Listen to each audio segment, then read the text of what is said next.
my name is D. Bharatkumar Reddy. అందరికీ శుభోదయం. నా పేరు ఎస్ బాలాజీ. నేను 9వ తరగతి చదువుతున్నాను. Wish you all very happy National Science Day. అందరికీ జాతీయ సైన్స్ దినోత్సవ శుభాకాంక్షలు. Today we are going to know few things about our National Science Day. ఈరోజు జాతీయ సైన్స్ దినోత్సవం గురించి కొన్ని విషయాలు తెలుసుకుందాం. Friends, today is National Science Day. మిత్రులారా, ఈరోజు జాతీయ సైన్స్ దినోత్సవం. National Science Day is celebrated on 28th February every year. ప్రతి సంవత్సరం ఫిబ్రవరి 28వ తేదీన జాతీయ సైన్స్ దినోత్సవంగా జరుపుకుంటాము.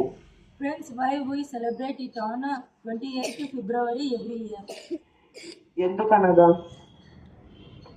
Because 1928 ఫిబ్రవరి 28వ తేదీన సర్ సివి రామన్ ఫిజిక్స్ లో రామన్ ఎఫెక్ట్ మరియు స్కాటరింగ్ ఆఫ్ లైట్ అనే విషయాలను కనుగొన్నారు.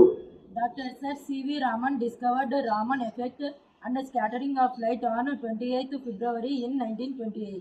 ఈ ఆవిష్కరణలకు సర్ సివి రామన్ గారికి నోబెల్ ప్రైజ్ బహుకరించారు 1930 సంవత్సరంలో.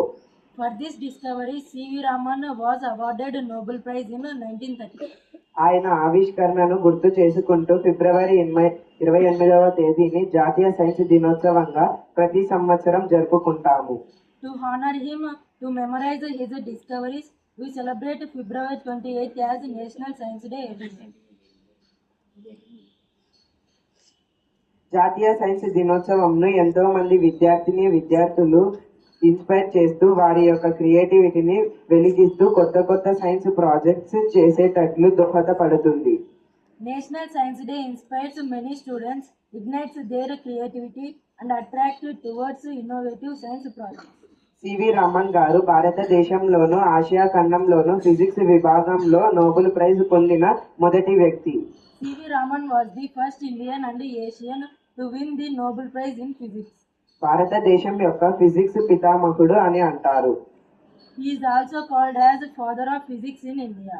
సివి రామన్ నవంబర్ 7వ తేదీన 1888వ సంవత్సరం తిరుచిరపల్లిలో జన్మించారు. C.V. Raman was born on November 7th in 1888 in Tiruchirappalli. వీరి తల్లిదండ్రులు పార్వతి అమ్మాల్ మరియు Chandrasekhar Iyer. His parents are Parvati Ammal and Chandrasekhar Iyer. C V Raman November 21వ తేదీన 1982 సంవత్సరాల వయసులో మరణించారు. C.V. Raman was died on November 21st in 1970 at the age of 82 years. Bharat Ratna, Nobel prize, Lenin peace praise